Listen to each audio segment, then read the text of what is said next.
Okay, here we go. All right, so thank you guys so much for joining us, and I am going to go ahead and get started. This should take, I have allotted like an hour and 15 minutes. It may or may not take all that time depending on where we are when we wrap up or what kind of questions you might have. So what I'm gonna do is just go ahead and get started with this. And I don't wanna mess up the ability to hear anybody. Not hear anybody, but allow other people in. Okay, so 7 basic principles for submitting a competitive federal grant. So I'm going to tell you a little bit about me in case you don't know. I am Latrina Patrick. I am the founder and chief visionary officer of Vision University. That's a new online platform that I started, and that is really intended to help people, to really inspire people to fulfill the divine vision for their life. It's really designed to do that through 4 different areas. It's the mind, the money, the body, and the spirit.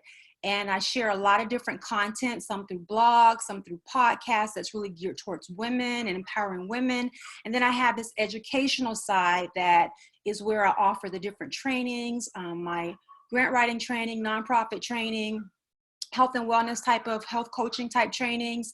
But any of you guys who knew me from my former Greater Vision Consulting, where I offered a lot of my grant writing stuff through that, it's all being upgraded to this site. So I have that's where all of this content will come from. But it's really designed just in all these different areas to help people to just become the best version of themselves. It's really what I feel like part of my calling in this world is to do. And I happen to absolutely love teaching, and especially love teaching people about grants. I am a grant professional certified. I got that certification almost a year ago after working in this field for way over a decade. It feels like forever. And that certification is through the Grant Professional Certification Institute. A lot of times people ask me about ways to get certified, whether they need to be certified. I'll never tell someone they need to be certified, but it is a great certification to have if anyone is interested in that. Once you get a few years of grant writing under your belt, you have to have some years of experience before that is something that you can apply for. I have a lot of experience as a grant reviewer. I actually spend about 2 weeks every year reviewing grants for the feds. The primary entity that I review for is usually SAMHSA, the Substance Abuse Mental Health Services Administration. They are, I have a strong background in mental health and substance abuse, so I do a lot of reviews for them. I've done some reviews for the Department of Education. I've done some grant reviews for the Administration of Children, Families, and Services. So just a lot of years of doing that. And quite frankly, I'll tell you, I learned way more being a grant reviewer than I have just writing grants all these years. It's actually helped me to be a better grant writer. And that's really why I like to teach from that perspective when it comes to federal grants, because you really learn what the competition is like. You really learn what it really takes to be successful as a federal grant writer. And because it is in my nature to teach, my philosophy is each one teach one. So I like to share that information. That's really where the inspiration for this course or this training is coming from.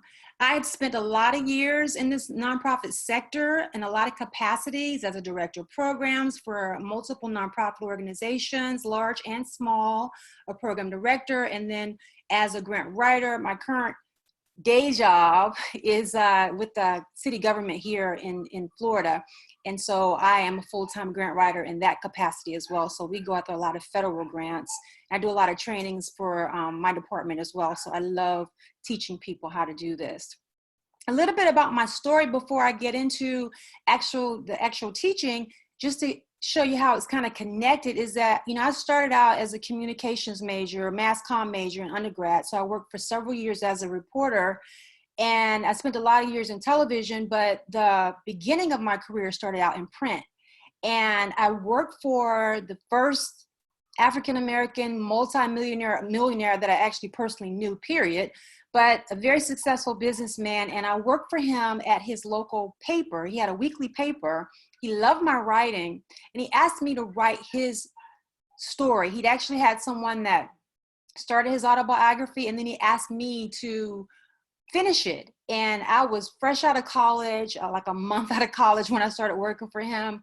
And I was really, really intimidated. And he had such confidence in my writing that he encouraged me to do it. But what he taught me was that even though all I could see was book and it's very overwhelming, what he taught me was that just break it down into sections. And we basically treated it like every story that I wrote every week, and we just broke it down. And I say that and share that because when it comes to writing federal grants, you really can't get overwhelmed with how big the project is. Federal grants are very big. They are never simple, but you have to keep it simple for yourself in order to be successful in writing them. Otherwise, you'll get caught up in the technicalities and the logistics, and you won't be able to really be successful at it because you'll be so intimidated. And I know that because when I wrote my first grant, my first federal grant, it was very intimidating. And so, but that experience built up my confidence. And years later, I wrote a book of my own. And that was so much easier because now I know how to do an outline. I know how to break the chapters up. And so that was really, it was really something that was a process. And I was taught how to do that. And you can be taught how to be successful in writing federal grants. You can be taught how to be successful as a grant writer, period. I always say grant writing is an art form. And you can be taught. So just to say, don't be intimidated by the process with federal grants. Know that you can easily just break it down into small bites when it comes to trying to take on such a major project. Now, out of this training, what you're going to come out of this with, you're going to learn the number one thing you can do to position your application for success, and you're going to learn that right out the gate. You'll learn the mandatory process for all federal applicants. You will learn how to identify what should be included in each section. And then you'll also have an understanding of who your real audience is and how you need to appeal to them. That's a major, major, major part of being successful with grant writing, federal grant writing, is that you really have to know who your audience is so that you know what you're doing when you're writing it. You want to be able to match this thing here is, I'm not going to be able to see. So you want to be able to match what it is that the funding source wants to do. And I can't see this because of this, this thing here. The number one thing that you want to be able to do is to make sure that what you're doing aligns with the priorities of the funder. You want to make sure that you are doing what it is that they want to fund. So you want to ensure that the proposed project in your application meets the grant program's needs. That may sound like something very simple, but honestly, it is key, because what happens is, not just with federal grants, just with grants in general, but especially Fed grants, because people want to go after them, is that people want to try to twist and turn what it is that they do to make it fit with what the feds want to fund, and that never works. So I may look at their program and say, well, they want to fund something for kids or kids that do this, and we don't do that, but we work with kids and after school program. People will twist and turn and all kinds of stuff just to try to make something fit. And to be honest, if you have to do all of that, your chances of being funded are like really zero. That never ever works. But people do that all the time because Fed grants are very enticing because they offer so much money that people want to go after it. So make sure that your proposed project and your application meets the grant program's needs. And even if you have a worthy project, it won't be considered for funding unless it fits the RFA, which is the request for funding announcements. Read the grant program, the goals, the program descriptions, the evaluation criteria to ensure that there's a good match, that your proposed project approach can fulfill the actual program requirements. That's really, sounds very fundamental, but it's really, really key. And what I've found in my experience of reviewing grants and writing grants is that people overcomplicate it, and they end up not getting funded because of just not following the instructions or just not meeting those basic guidelines. So when you get a funding announcement, the first thing you do is really look over those first couple of pages and see who it is that they're trying to fund, what they're trying to fund, when it's due, all those basic things before you even start making a decision about whether or not you're going to go for the grant. you want to begin the necessary groundwork before the grant announcements and the grant documents are made available. And the reason why I say that is because with federal grants, they always, a lot of times they will forecast. So we're going to talk about this in a second, but you have to be familiar with grants.gov. That's actually the next principle. But on grants.gov, there is a section where you can actually, there's a section where you can actually check to see what's coming. They list their grants under forecasting, closed, and open. And so you can look to see. And so with Fed grants, because of the fact that you only get like 30 to 45 days after that announcement is made available to actually submit that grant, on average, it's about 45 days. And you don't really have time to try to put together a really solid application. So if you're an organization and you know that you go after Fed grants, which is really who I'm speaking to in these trainings for this particular training, then you know who funds what you do. And so you're pretty much accustomed to the agencies that fund what you do. So you kind of keep track, and they typically will fund the same things over and over again every year. And so they end up making some small changes, and unless there are some budgetary issues, they are pretty much going to release those certain announcements every year. So for example, I mentioned that I have a mental health, substance abuse, and prevention background. Well, because of that, we used to apply, a former agency I worked for, we applied for SAMHSA money all the time, which is Substance Abuse Mental Health Services Administration. There's a particular grant that SAMHSA puts out every year, the Drug-Free Community Support Program.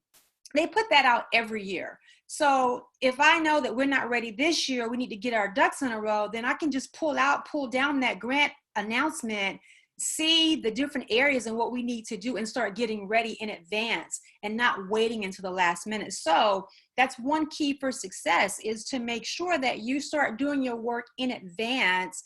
You know, be aware of the current and emerging federal programs and match your needs. You're pretty much going to know that if you're someone that's accustomed to applying for Fed grants, or even if your organization is just now getting to the point where they have the capacity to apply for Fed grants, then start getting familiar with those agencies who fund what it is that you do. Many professional organizations and national associations, they highlight grant programs in their newsletters, so you can get on those subscription lists. Just take advantage of the lead time to develop your ideas and begin the groundwork before the program is officially announced. That is key.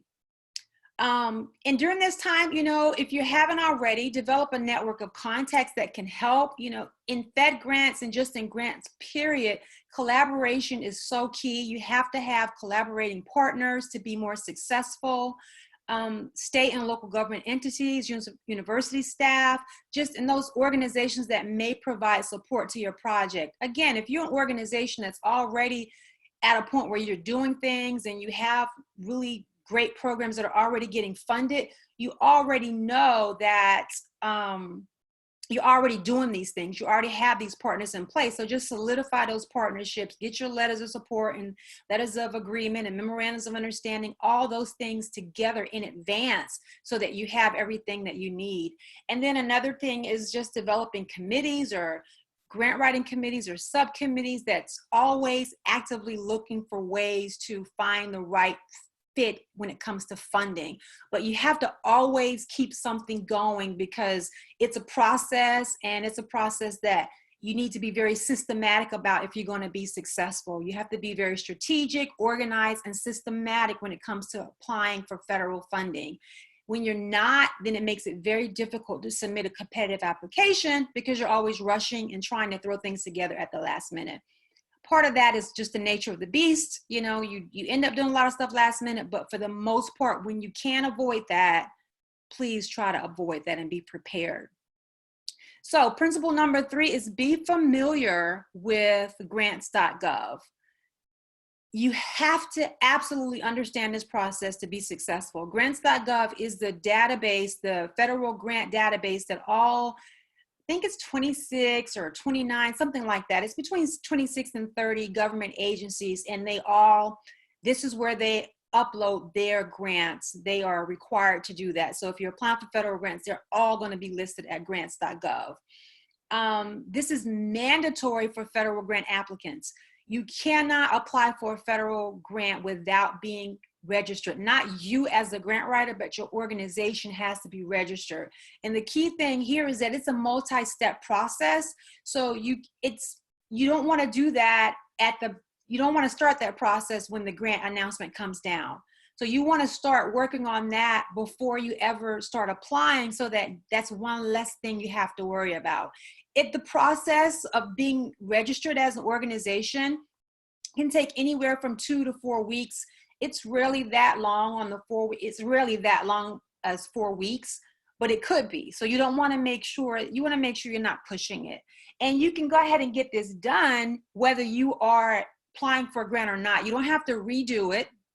You just have to get it done, and then you're set for the most part.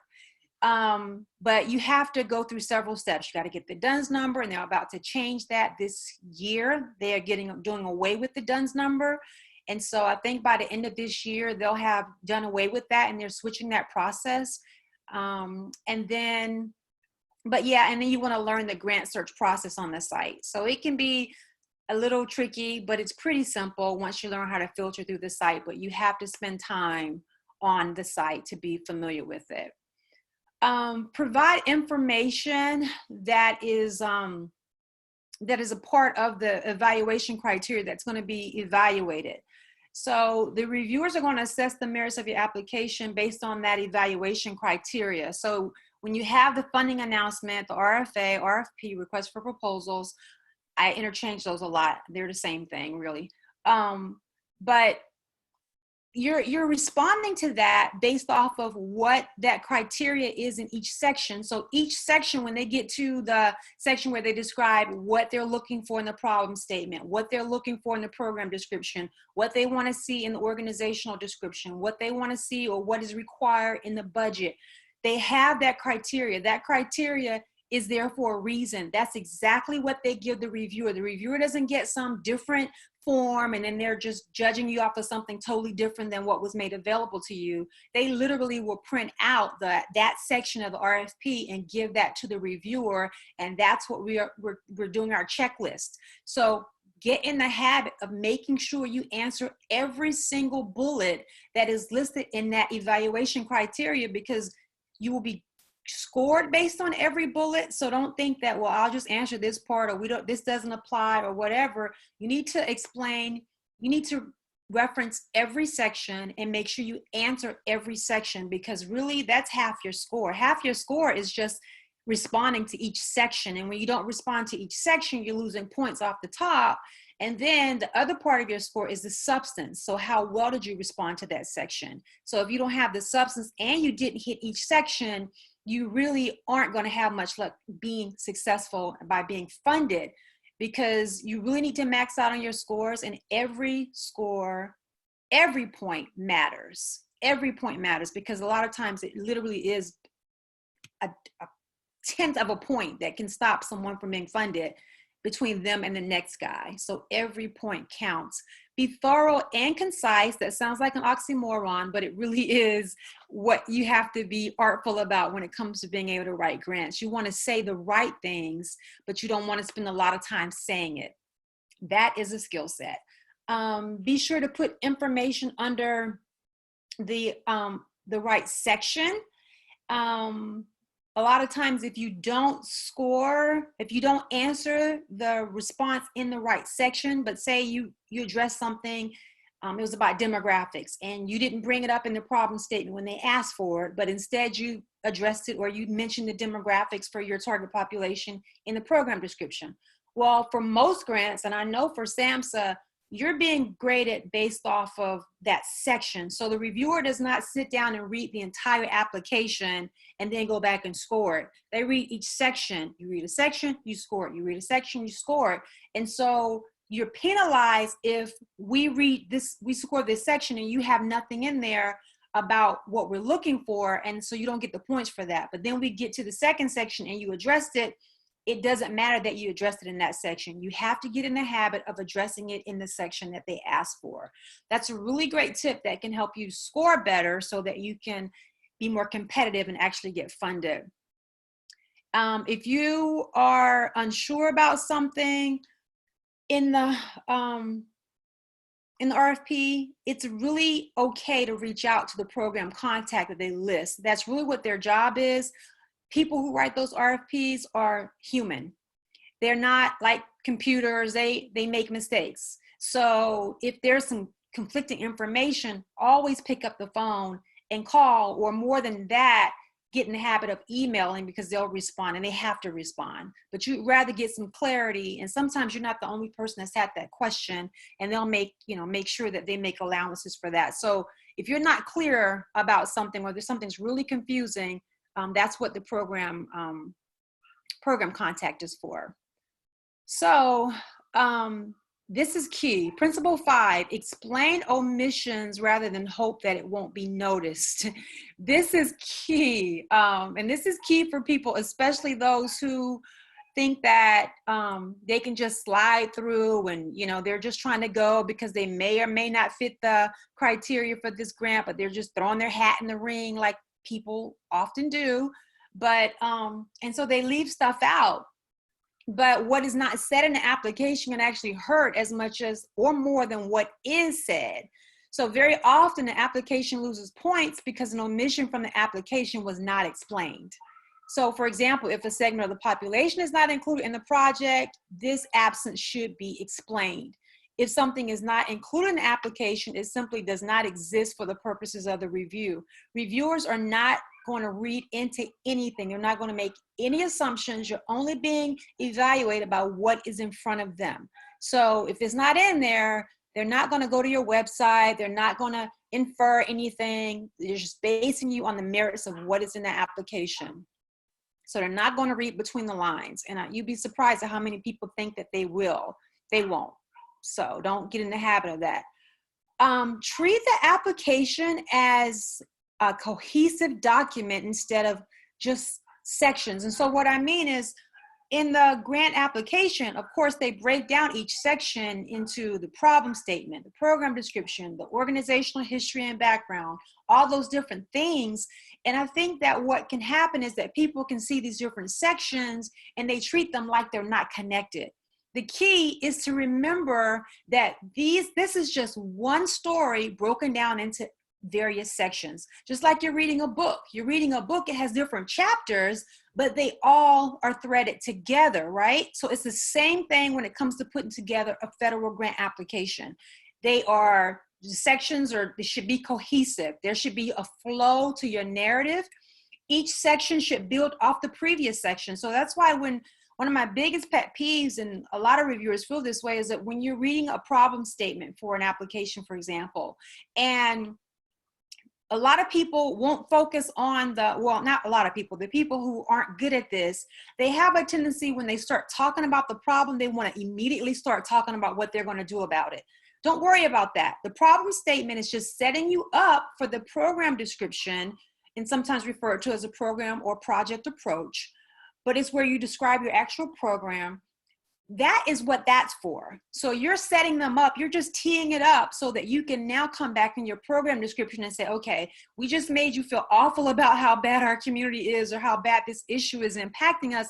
Now I'm going to show you that we have a plan for it and we're the ones who are the only ones that can do it. So don't get so caught up in that. Just remember that it should be threaded together. So now you're setting them up to hear how you're going to provide a solution to that problem.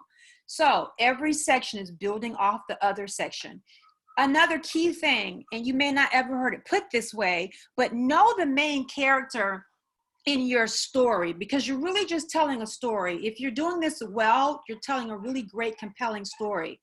But know that the main character of the story is not your organization. It's not about your organization. The main character in your story is the population that you want or you intend to serve.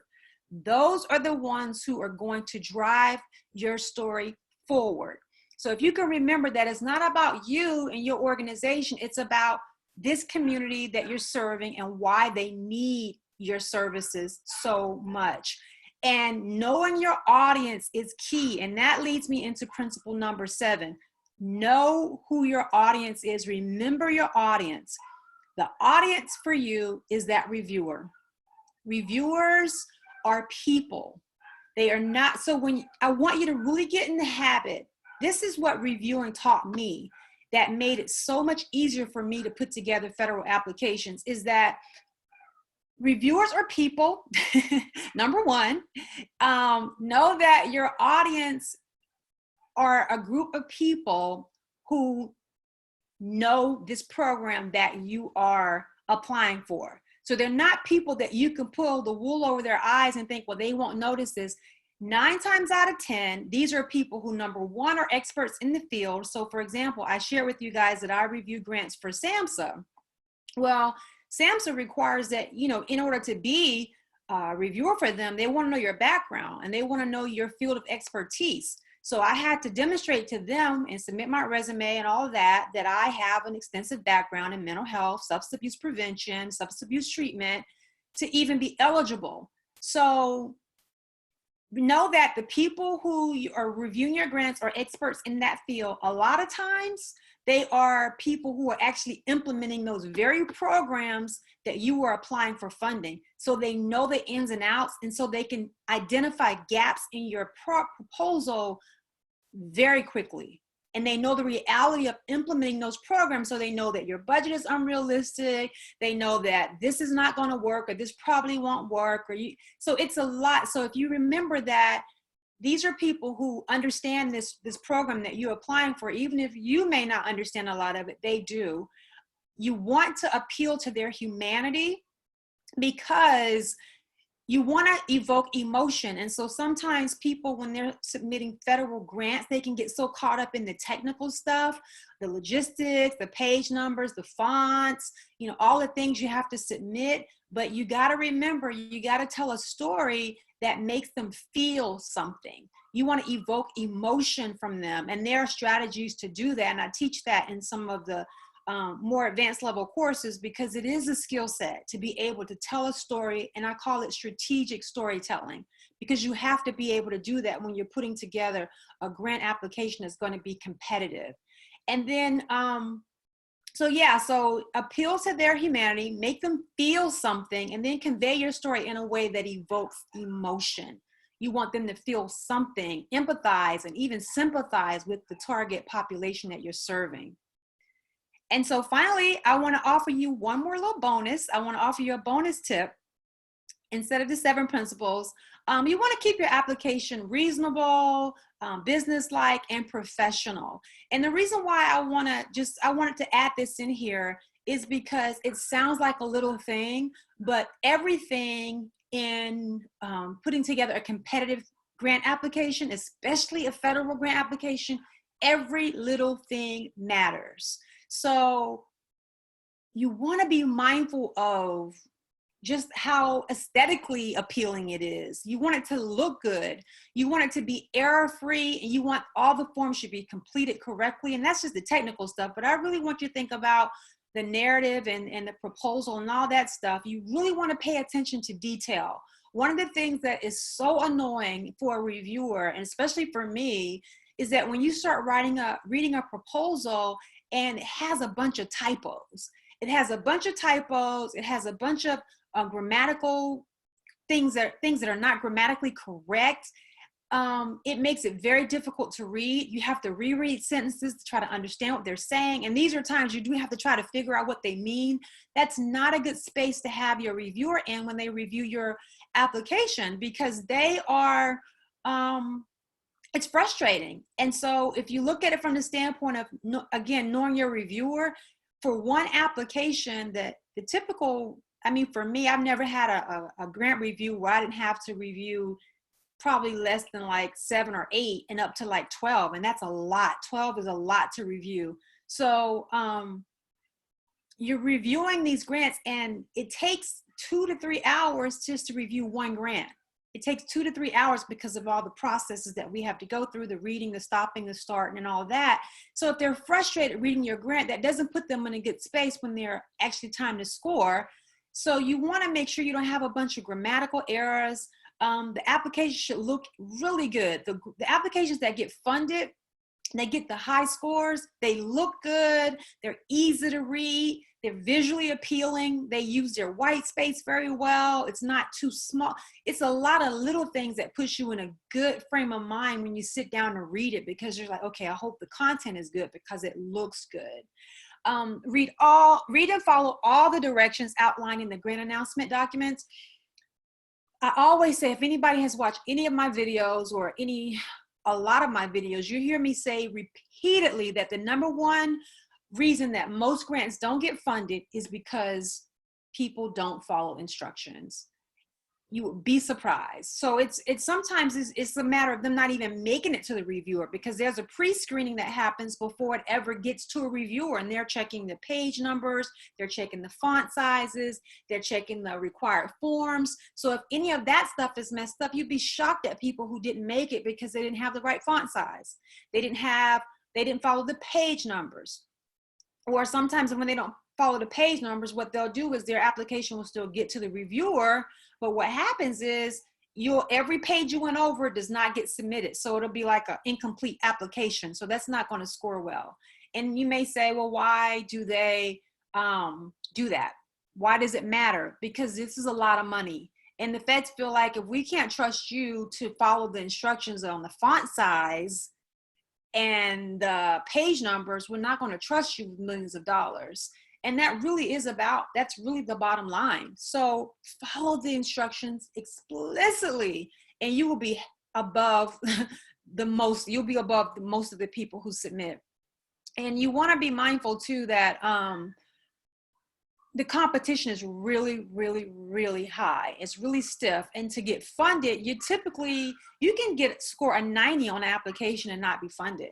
So you really want to make sure that if you're somewhere in the mid to high 90s, you're usually going to get funded. But it can be very tricky. And so that's why I said everything counts. Every little thing matters. Every point, I don't care if the budget is just 5 points, you don't want to blow it off because maybe we'll get 3 of the 5. That 2 points makes a huge difference. So if anything, just be really obsessive compulsive when it comes to writing grants, especially Fed grants. This is the one time it pays off, when you have obsessive tendencies and you want to be perfect. You do want to be perfect with your Fed grant. So that's a really good trait to have as a grant writer, to be really OCD about things like that, and that you really are a stickler about details. So as a review, just some things that we've covered, what you have learned. You've learned the number one thing that you can do to position your application for success. You have learned the mandatory process for all federal applications. You've learned how to identify what should be included in each evaluation criteria. And you've learned who your audience is and how it is that you need to appeal to them.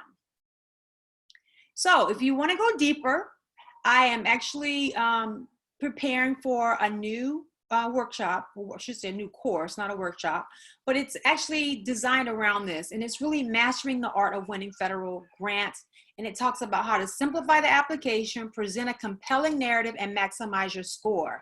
This is really one of those subject matters that I want to go deeper in. And that was the intention behind creating this course, because if you can be successful with winning federal grants, it really can change everything for your organization. It can take your organization to the next level overnight, but you have to have the capacity to do it. This is not a course that is for beginners, but it's really designed to take people deeper. And so to be able to teach people how to write in a way to win federal grants requires time and requires a lot of detail. And so that's what this course is designed to do. It's designed to really help you to go deeper. It's going to launch on April 20th. I'm just going to be starting out the marketing on this. It's going to run for 5 weeks. I think when I do hands-on courses, it really needs to have the time over from week to week for people to be able to progress and go further each week in the process. And so it's like a continuum. So you'll start out at one level and then you'll keep building until we get to the point where we have a complete narrative or section or whatever as we're writing. So the modules will be open every week. I'll do an orientation, just a lot of live interaction. It's going to be a lot of accountability, hands-on grant writing experience. You just can't teach someone through a PowerPoint how to write winning federal grants, but it's not for beginners. If you have never had any experience writing grants, you're not ready for a federal grant writing course.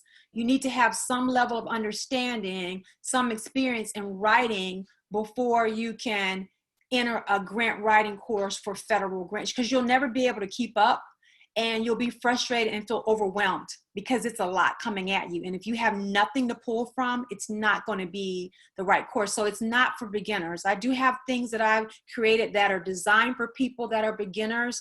I have things that are for true beginners, where that's my fundamentals, and those classes are a little less expensive because there's no hands-on writing. But in order to really help someone get to the next level and be successful with federal grants, it takes time and it takes hands-on experience. And so that's what I want to be able to offer in this course. It's not a lot of, but it's one-on-one coaching and instruction, group support, post-course support. So after the course, there'll be some things that'll be able to give you guys some support in what you're doing or your next steps. And it's a discount, this bonus offering for this course for the first few days. So for temporary discount is like $4.99 for this course. And that will include like a 30-minute consultation. But the 30-minute consultation is really for those people who sign up within the next day or so. I'll run the discount for the first week, but I'll do that extra for people that were on this particular course. This particular training. And I also offer for someone that wanted to break it up into 2 payments, pay part of it up front and then the other part before the class starts. So just to give someone a little support in that area. But if they want to do that, anyone that wants to do that, you have to register for that course within the next 24 hours and just send me an email to info@Vision University and we'll set that up. But this is a really, really great offering. Learning how to really do federal grants is a really great skill set to have that'll take you pretty far.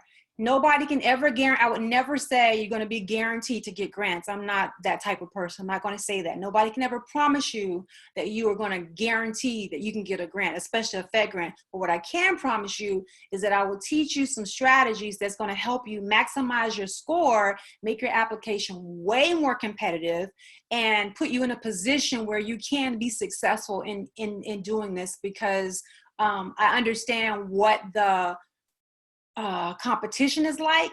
Most people don't understand how fierce the competition is, because I'll give you an example is that when you're reviewing grants, one reason why I'm not intimidated when I write federal grants for my job is because I understand that even though most federal grants, the average federal grant announcement is going to get about 300 to 500 applicants. I mean, that's just average, depending on the grant, depending on how much money is out there. So what happens is you have a percentage of people who, number one, never should have applied in the first place. They weren't eligible. It wasn't something that was a good fit. They weren't qualified. So you got a percentage, about 5 to 10% of the people should never have applied in the first place. You have another percentage of people who they put in a good application, but they really weren't strong. They didn't do everything. They did a mediocre job. So it was okay, but they probably scored about 80, 85, 87. You're never going to get funded with the score in the 80s, ever, with the federal grant. That's just rare. But, I'll say maybe there are some exceptions, but for the most part, they're not funded. That's not where you get funded. So they were okay. They probably had a grant writer who was maybe not the best, but the organization suffered. The organization could do it, but the organization suffered because they had a bad grant writer. And I can say that because I've done that. I have been that bad grant writer for an organization that was way qualified for a grant we applied for, but I didn't have the skill sets to bring it home. So sometimes that's the case. Then you have another group of people who scored well. They were fundable. They scored maybe in the 90s or low 90s, but just because they ran out of money, they couldn't get to those applications. But the ones who are funded, that about 5% of all those applications that were submitted, those are the universities and the hospitals and, you know, those major nonprofits like a, you know, a United Way or a Red Cross or something like that, those major nonprofit organizations, that's your competition, and they are submitting perfect grants. They are submitting perfect grants because they're doing all the things that I talked about here, but they're going deeper and they are putting together a package that is just unbelievable. They're maximizing their scores in each section. I'm going to teach you what they're doing because that's the real competition. Forget all those other, you know, 450 applications that didn't make the cut. I'm going to teach you how to write at that level of the top 5% because that's where you have to be to get funded. So I can't guarantee you're going to get a grant, but I can definitely show you the strategies to get you there. And that's really what this course is intended to do. So if you can write at that level, not only will you be successful with federal grants, but you'll definitely be successful when your organization goes for foundation grants or corporate grants or other types of grants, because you know how to write at that Fed level, you can write anything. So that's my intention here with this course. So it really is a really great opportunity. But after that first week, the price goes up to the $5.99 that it's really set for. So I just wanted to offer you guys that. And then finally, before I get to your questions, if you haven't already connected with me, I hope that you'll connect on YouTube at Vision University. That's the channel. And I also send out weekly updates every Tuesday. I send content related to the blogs, the podcasts, and my trainings. I try to mix it up around those 4 areas I described to you guys earlier about the mind, money, body, and spirit. So you'll get information from me on there. And at this point, I want to see if you guys have any questions. I know I tried to go through a lot right there.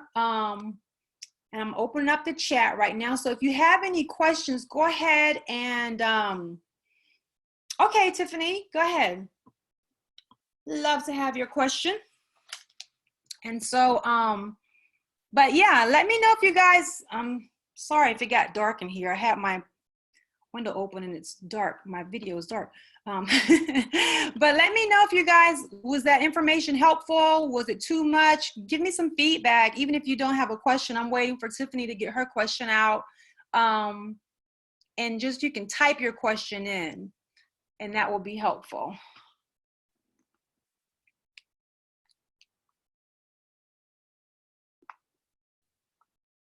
So I'm assuming that she's still writing.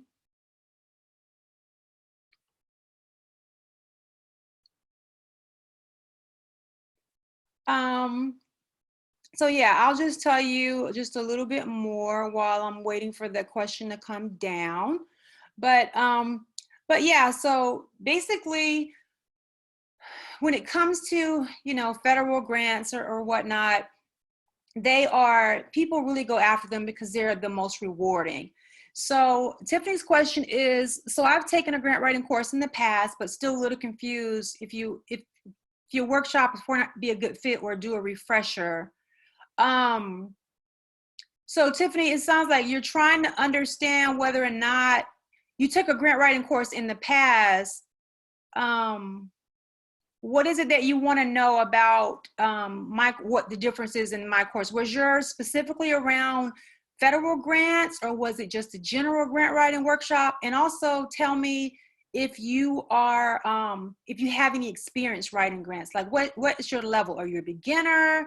Are you a little more between beginner and intermediate? And what are you looking, you know, if you can tell me also, what are you looking to get out of a course? What is the need that you need to have met that wasn't met in that class? I know that's a lot, but you can still answer that in a little bit. It was a general grant writing course. You are a beginner and you've never wrote a professional, I'm assuming you mean professional grant. You should have a professional class. Okay. Yeah. So the professional, if you're a beginner and you've never written a grant though, so you've taken a general grant writing course. This is not a general grant writing course. This course is going to pick up at a level that assumes you know the basics. So for example, I have a fundamentals of grant writing course on my website that's like maybe $79 or something. You don't get the one-on-one and all that stuff in that course, but what that course is designed for the beginner, and it just teaches you the basics. It tells you the difference between a nonprofit and a for-profit. It teaches you the types of funders are out there, the different components of a proposal. I go a little deeper than a traditional fundamentals course. So I'm not going to start out with all that stuff in this class, because my expectation is that anyone taking this course knows that stuff. So we pick up from getting into the meat of it. Okay, so you're familiar with all that, but you've never written a grant. So what is your experience as a grant writer then? Have you just assisted people or helped put stuff together? Or that's what's going to be key. Like if you don't know how to put together a proposal, and you've never really put together a grant where you've had to write a problem statement, you've had to write a program description, you've had to put together a budget, you've had to explain your, okay, you've done a proposed grant for school. Okay. So yeah, you just have to know that this course is not going to baby you in the sense of going back to all that stuff. So if you know all that stuff, I'm encouraged that you know all that stuff. So you could, you could benefit from this class because you do have a basic understanding, but you have to be able to form a narrative. You really have to be able to form a narrative. Yeah, so you should include all the components that I mentioned. Yeah, so it just depends on that. I just want you to understand. I'm never going to say you can't benefit from the class, but you're going to be required to do some writing. And if you won't be able to perform as a writer, it's going to be challenging for you. It's going to be challenging anyway, because I want it to be challenging, because that's how you're going to learn. But yeah, so Tiffany, you probably could benefit from this class. But just as long as you know that we're not starting from the basic beginner level.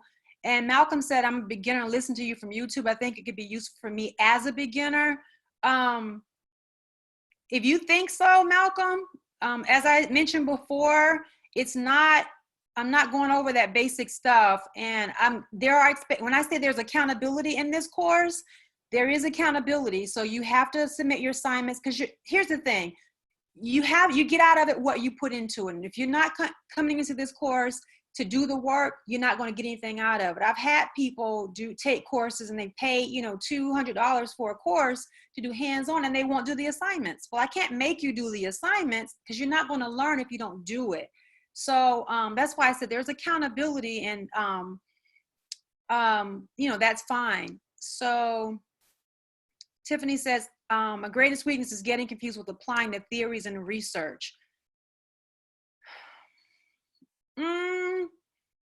I guess it just depends on what kind of grant that you were going for. It's not so much about theories and research. You have to do research to describe your demographics and things like that, and your evidence-based programs that you implement, because they need to be something that's evidence-based. Yeah, it will be very clear on what it is that we're going for in the class, but it's not going to, you'll have to do evidence-based practices, and we talk about that, and I'll show you how to research that stuff, but I don't think that you don't have to worry about theories and all that stuff. I'm not really sure what that was. I understand, but it becomes a little confusing building it up upon each component. Yeah, it depends on what you're doing. One thing about me as a grant writer, I'm very selective about the projects that I take on for clients. Like, for example, I don't write grants for just anybody just because they say they want somebody to write a grant. That's not how I work. I work in a way that I'm familiar with the subject matter, or at least enough. I know enough that I can do some digging and I can get up to speed. That makes a better grant writer when you understand what you're writing. Just because you write grants doesn't mean you can write any grant. That's my theory. I have a coworker who is just such a little geek. I love him to death, but he writes grants for our department from the research stuff to whatever, and he makes it work, but that's not how my brain works. So it helps when you understand the subject matter that you're writing about, and then it's not as confusing. So yeah, and so it makes it easier for me to build on stuff. So I don't take just any grant writing project. I really am very specific. Malcolm says, I was talking about ordering your grant kit. Okay. There is a grant writing kit that's been grant writing toolkit on the new website that's been updated and has videos and just a little improvement upon the original one that we used to have. But yeah, that's out there on the new site at the Vision University site under courses. And so guys, if you don't mind telling me, what is your intention with, what do you want from a grant writing course? Why did you sign up for the course? Do you offer group rates? No, I don't offer group rates. And I don't necessarily, I can't say I'm going to do more free workshops. What I tend to do sometimes is we'll do some type of little training or whatever, or just teach stuff that I put on YouTube.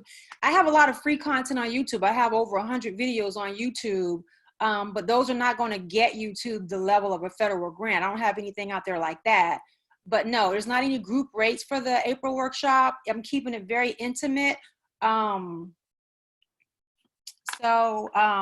you talking about, like, do you have an organization, Tiffany, where you have several people that might want to do something?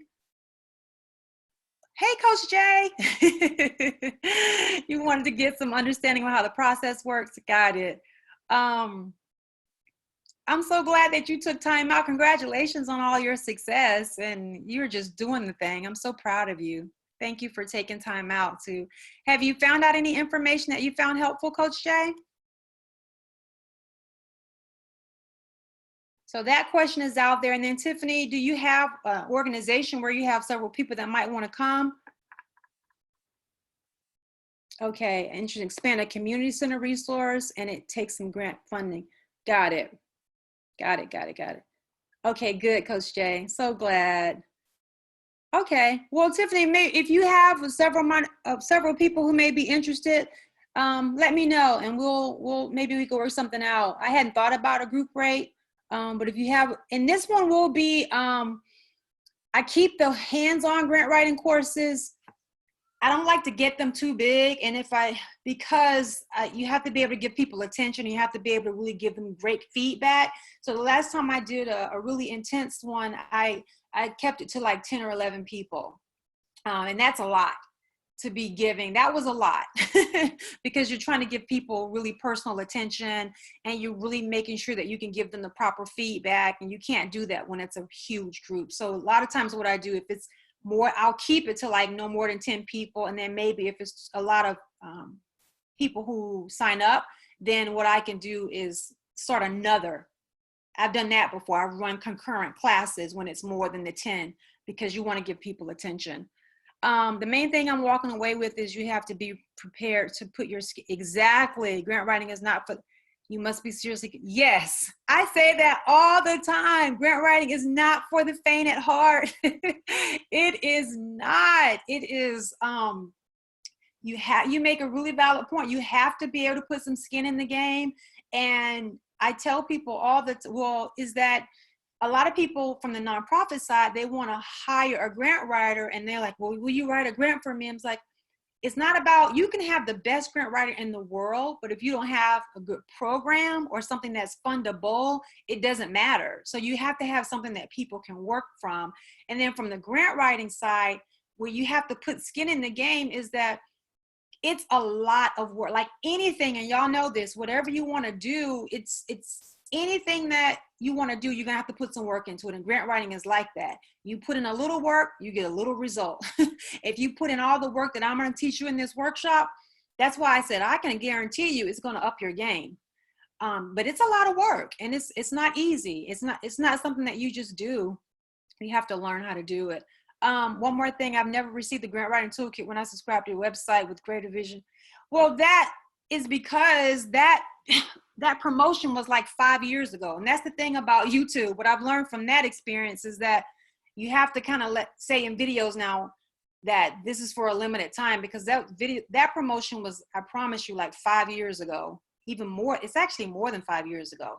So I don't run, it's not going to last forever. So that's what happens with that. Sorry about that. I do get emails from people all the time that says, you said that I could get, but when they go to the site, it's no longer promoted like that, but people will still ask me that. So now I've learned my lesson. I date stuff. I just say for a limited time or whatever. But any other questions? You guys have good questions. I'm looking at my time. We're just about the hour mark, so it's about as long as I thought. Malcolm, you can order it from online. It's there. If you're having some issues, I'll be glad to help you with that. But it is on the new site, on the Vision University site. If you go onto the new site, if you go to courses, I'm sorry, it's on the courses. You'll see the link for it on that page. If you have any issues, let me know, or I can send you the link in an email so you can have it. Tiffany, the Grant Writers Toolkit is $39.99. It actually was updated. So now in that, it has an introduction to grant writing, video training. It has a training that's seven, I can't remember, but 7 things to have, something to the effect of something that to help funders fall in love with you, or something like that. But it's basically from a funder's perspective, tips on that. It has, the actual toolkit has a proposal template. It has a budget template, letter of support template, and a couple other things. But yeah, so it's been updated quite a bit from the very first time that I put it out there. Okay, Malcolm, I can do that. I certainly will. I'll have to check it and make sure everything's okay with that. Any other questions, guys? Yeah, Tiffany, I've learned that too. And that's what I tell people at the end of my courses. Like and that's how I have learned. You have to keep upping your game, because you're probably at that point now where you're signing up for similar classes, or you're pulling up different things on YouTube, and everybody's kind of saying a little bit of the same stuff.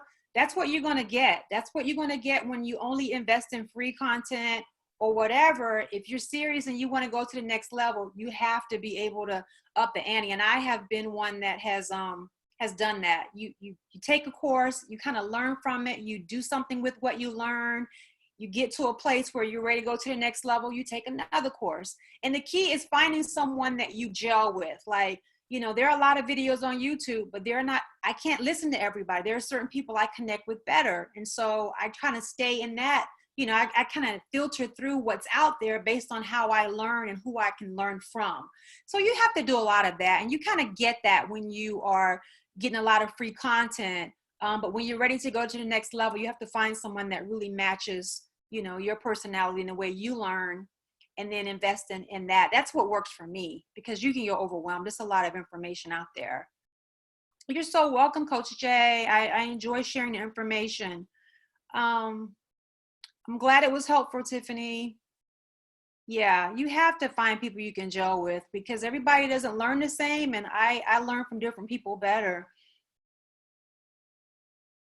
Malcolm, after the kit, it really just depends on where you are. I'm not really sure what your background is, or how you said you didn't have much experience, but you just kind of have to decide. The toolkit is going to give you the basics and the fundamentals, and then you have to kind of figure out, okay, well, first thing you have to do is kind of do what you learn in those smaller ones. If there's things that they teach you that you can build from, start there. And then, you just keep building and just keep looking for stuff to help you get to the next level. It just depends on where you want to go. When I first started doing this, I knew I wanted to be a grant writer, and I was totally new to the field. So I just tried to suck up everything I could get. And then I started practicing, and then I started getting better. I started losing grant, getting denied. You learn a lot from the denials. You learn a lot from when you don't get funded. So I learned a lot through that, and then I just keep going. So you just kind of have to figure out where you are and where you're trying to go, and then you plug in from there. Oh, that's great, Tiffany.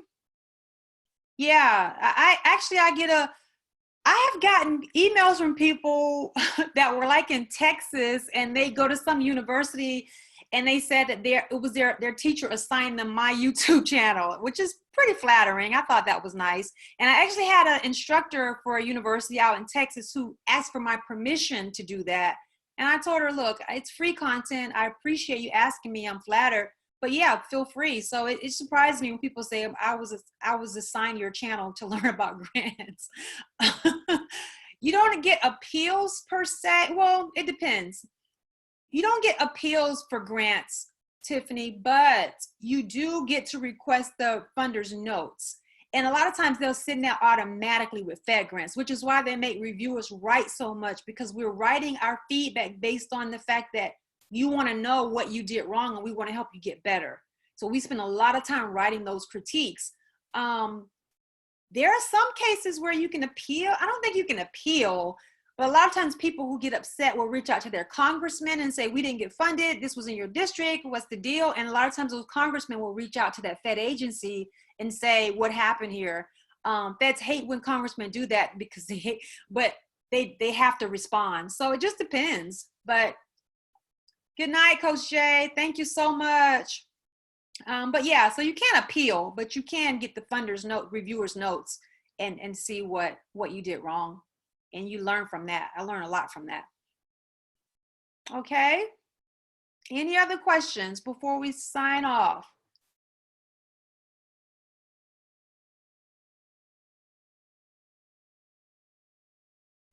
Have a great night, Tiffany. It just depends. I have a couple of I have a fundamentals class on there on the website. I have some stuff I haven't posted yet because this is a new platform and I'm updating a lot of my content from before, and I'm making it a little deeper. But I have a couple that have not been uploaded yet, and it's going to be around, it's not going to be the federal grant level, but there is one that's called strategic storytelling, and it's designed to take the person from the beginner's course to the next level of learning how to write. So I go from fundamentals, which is just laying out the fundamentals, and the next level with my stuff is that strategic storytelling, where I kind of help people learn how to write, give them hands-on experience. And then the next level is the intermediate level, where you're learning about federal grants. So it just depends. So if you're looking at my content, that's the next level. But in general, you just have to figure out what that is for you. So, but thank you so much for your questions. And I appreciate you guys tuning in. I will send you that link, Malcolm, about the toolkit, and just see if that works for you. Other than that, I appreciate your time, and you guys have a good night.